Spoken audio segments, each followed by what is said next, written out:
Inside 3 kilometers to go. Let's keep fingers crossed that you all pass this turn safe. It's so hard now for the back of the race when they sprint out of this corner. Oh yeah, you get such a whiplash. It is terrible, actually. Oh, that's a good move here. Very good by move. Endura Netap. This is another team that's had a wonderful Vuelta a España, Netap Endura. They've really come to the fore in this Grand Tour, and their best place rider finishing in 9th place, Leopold Koenig, also won a stage. It's a big result to make a top 10 for a team at this level of cycling when they tackle the World Tour squads, and that they have been real players. They've always been in the action every day. I like it when the teams come to a World Tour race and they just do, hey, I do my business as usual, and they're not intimidated. They go, hey, yeah, I'm a good team, I'm a good rider, we have a good team, and yes, we're going to be part of the race. I always loved it when the so-called smaller teams, which I think sounds somehow disrespectful, if these teams come to the World Tour race and they just show what they can do. I just love that. Well, I think this might be Iker Camano, the Spanish member of the squad here, is trying to get away from the field at desperate moments, but he's in the centre of his own country today, and a chance to show off his colours as well. Remember, we're looking for 1 kilometre, and still there's no obvious winner there. Sky looking good, so too are Lampre. 1 kilometre kite, that will cause the reaction from the field. Still looking for the colours of Orica Green Edge as well to get control at the front of the peloton, because that's the team of Michael Matthews. He certainly has the speed. For me, he's the fastest finisher, but you've got to get it right coming to the line. It looks like it's Orica Green Edge. They've hit the front. They've hit the front already. But Team Sky is coming alongside them, and the middle team Lampre. Well, it's going to be exciting. Third man back in the black is Edvard Bosenhagen. Orica Green Edge has got Michael Matthews here in position as well now. Tyler Farrar is trying to get into a position on the right, but look at the rush here now by the boys in white. And this is for Graham Jones's pick here, because Nikias Arndt is the rider expected to deliver for the boys in Argus Shimano in white. This is the last tight corner here. They've taken a few risks because they know they must kick out of it quickly from this bend. They're inside 1 kilometre to go to end the Tour of Spain. There's no doubt who the winner will be now. He's in the safe zone, and that's going to be the first ever American in Chris Horner. It's now 1 kilometre from the finish. It just looks like Fletcher that's tried to go from about 800 metres to go. Well, Fletcher's not a pure sprinter, but he is a very, very strong man, and Fletcher's on the left of our picture here now. Even Euskaltel Euskadi pushing, but there are a few lines back from the front now. Nikias Arndt. Now, at the front of the race is Orica Green Edge. Matthews is still tucked in 4th place, so they're going to continue to work for him. Gianni Meersman's trying to get on terms on the right of our picture, but they're going to open from the middle here, and this is a perfect lead out. Now, is Nikias Arndt going to win this one for Argus Shimano? Michael Matthews is right tucked in behind him as they come towards the line now. Tyler Farrar is digging very, very deep. They're going shoulder to shoulder here. Through the middle comes Michael Matthews. He digs. He's moved across the road there. As he looks over his shoulder, Michael Matthews gets it. And Jens Voigt called it right from the start today. Hits him on the line. A perfect sprint. Yes, it was a perfect sprint. You could only see him in the last 200 meters when he took the front. And Chris Horner down there, rider shaking his hand in the red jersey. First American ever to win this Vuelta a España. The best place before him was back in 2008. Levi Leipheimer from California was in 2nd place.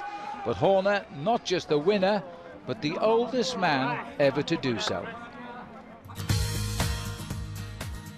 Now, before we get into the ceremonials, let's tidy up the final stage. Michael Matthews took it ahead of Tyler Farrar, Nikias Arndt, who never got out of the saddle, Gianni Meersman and Max Richesi.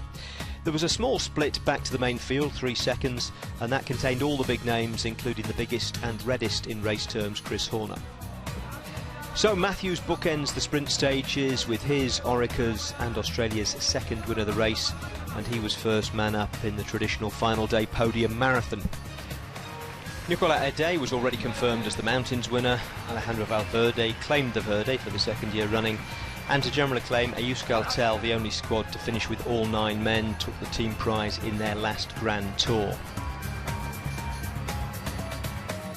No change at the top. 37 seconds is Chris Horner's margin of victory over Vincenzo Nibali, and the gaps remain the same from Alejandro Valverde in third through Joaquin Rodriguez, Nicolas Roche, Domenico Pozzovivo, Thibaut Pinot and Samuel Sanchez.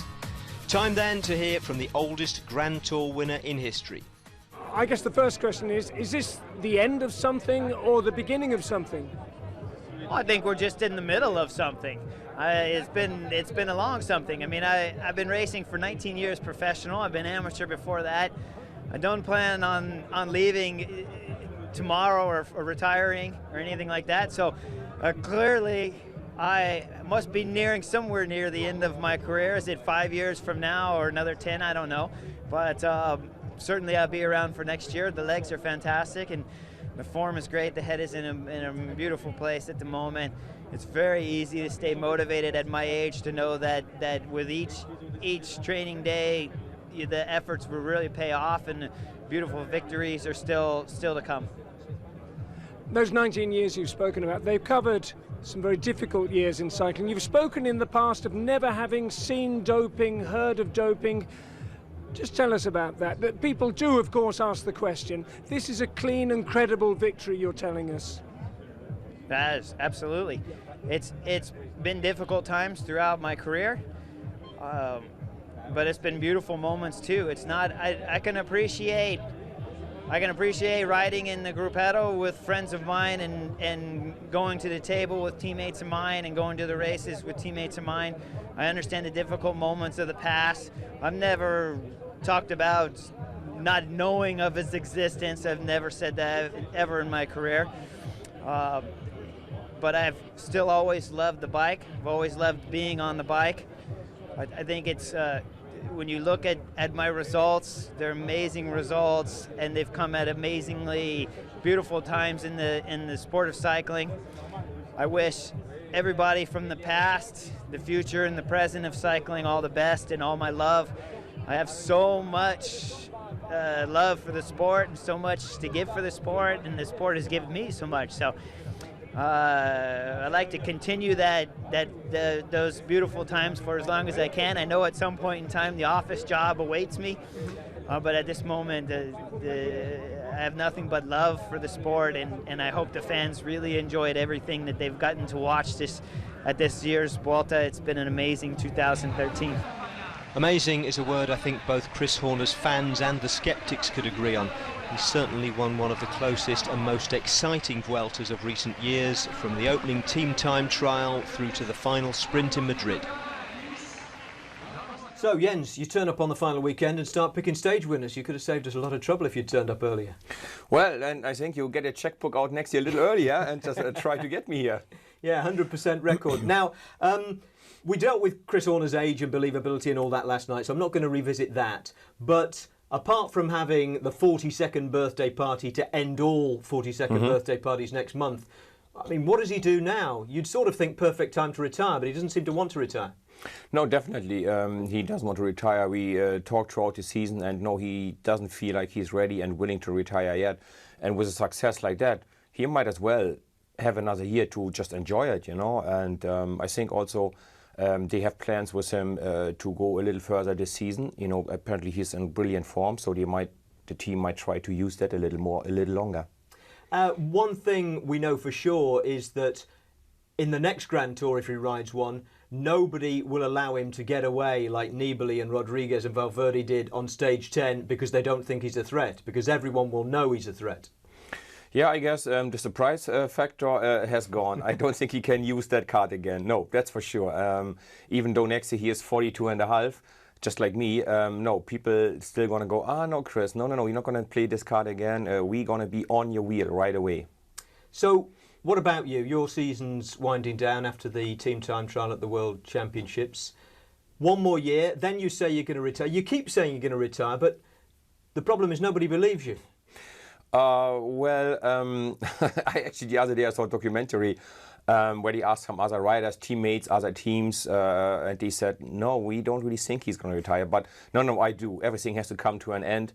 And next year will be my last year. I start early again, I suppose, in Tour Down Under again, and get some early kilometers into this old legs to get the diesel engine fired up after the winter, and then we just cruise through the season. All right, well, if you ever do need somewhere warm and dry to sit and watch the racing and perhaps have a chat with us, you know where to come. You'd be very welcome. Now, one more thing to remind you of before we go, and that is the Tour of Britain, which starts in an hour's time here on ITV4. And as of tomorrow, there'll be live coverage every afternoon with highlights in what's been our usual slot, which is 7 in the evening. So that should ease your withdrawal symptoms over the next week, but the 2013 Vuelta a España is over. Now, I say this every year because every year it's true. If you've enjoyed the coverage, thanks goes to the people whose names you're going to see coming up on the closing credits. From me, Jens, Matt Rendell in Spain, and everybody else on the team, thanks for watching and have a relaxed evening.